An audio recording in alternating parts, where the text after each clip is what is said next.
Face à un adversaire agressif, même non armé, l'emploi du bâton de défense à poignée latérale peut s'inscrire dans le cadre de la légitime défense s'il est utilisé en bouclier de défense et que les ripostes restent dans le cadre de la traumatologie que nous avons définie précédemment.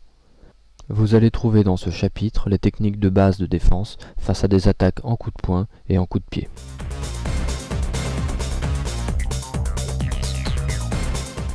Commençons par les défenses face à des coups de poing. On voit ici un blocage direct, tonfa tenu petit côté, face à des attaques en coup de poing direct.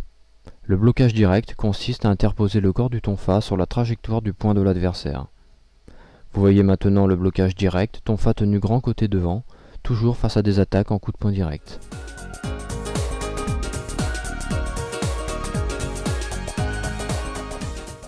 Parade sur coup de poing direct. L'esquive latérale est destinée à sortir de l'axe d'attaque. Le blocage est réalisé à l'aide du tonfa tenu petit côté.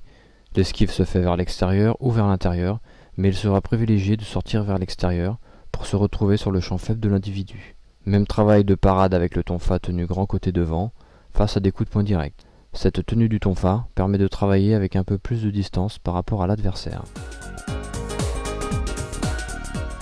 Cette fois-ci, le tonfa est tenu avec le renfort de la main réactive.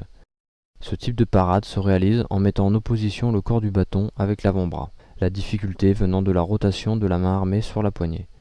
Il faut un minimum d'entraînement pour réaliser le mouvement correctement sans que le coude du côté armé se soulève.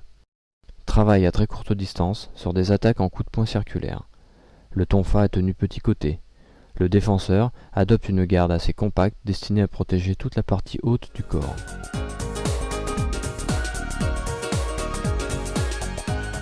Sur le travail avec le tonfa tenu à deux mains, la main réactive n'est plus en protection. Il faudra être d'autant plus vigilant à d'éventuelles attaques à la tête de la part de l'adversaire.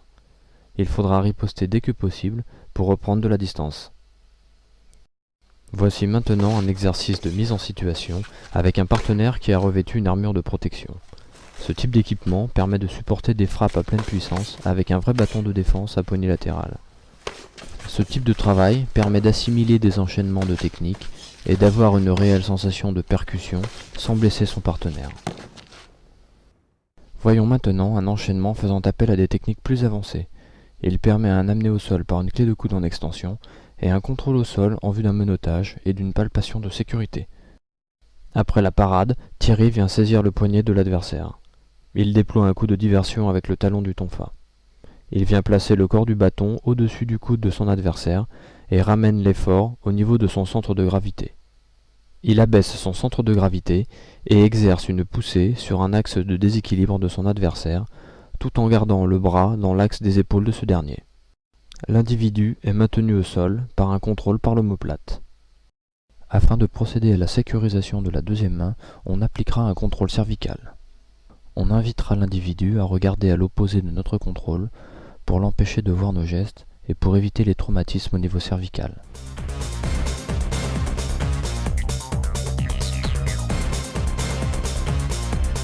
Passons maintenant à la défense face à des attaques en coup de pied. Vous voyez ici une défense tonfa tenue petit côté. La main réactive est en renfort sur le tonfa.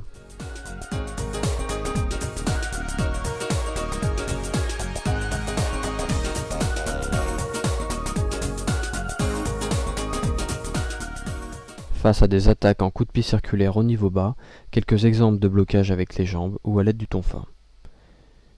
Il ne faut pas s'enfermer dans un système défensif uniquement avec le bâton. Il est bon de développer des techniques de blocage avec les moyens corporels.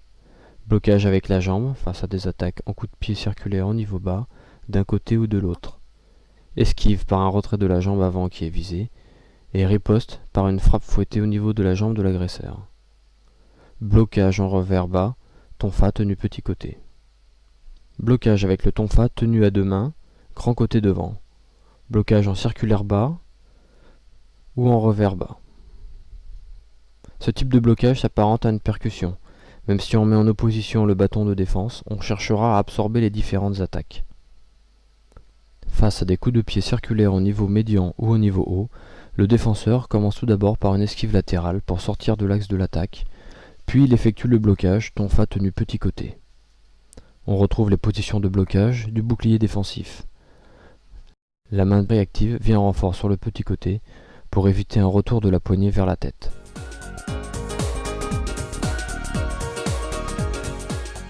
Sur ce même type d'attaque en coup de pied circulaire, application du bouclier défensif, tonfa tenu à deux mains. On retrouve toujours la sortie d'axe avant le blocage avec le corps du tonfa. Il faut être vigilant à ouvrir les doigts de la main réactive au moment de l'impact pour ne pas se les faire écraser.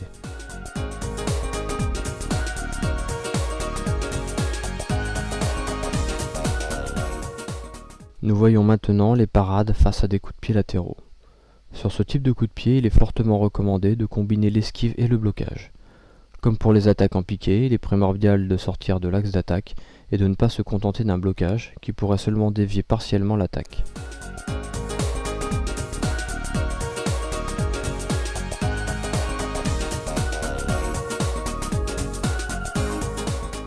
Pour vérifier la bonne acquisition des différentes techniques de défense sur coup de pied, le travail avec un partenaire équipé de l'armure de protection va permettre de travailler à vitesse réelle avec l'équipement d'intervention. Il faut penser à varier les types de riposte et les zones de riposte. Voyons maintenant un enchaînement faisant appel à des techniques plus avancées face à un individu attaquant en coup de pied. Pour un professionnel de la sécurité, la finalité de cet enchaînement est d'effectuer un menottage de l'agresseur avant une palpation de sécurité. La parade s'effectue en absorption par un déplacement latéral et dans le même temps le bras réactif vient enrouler la jambe. L'enchaînement se fera par une clé de cheville et l'amener au sol par un tirage de l'adversaire. Une fois l'individu au sol, Thierry effectue une technique de clé de genou par enroulement de la jambe extérieure. La jambe opposée vient bloquer le coude. Thierry récupère la main pour un contrôle des deux bras.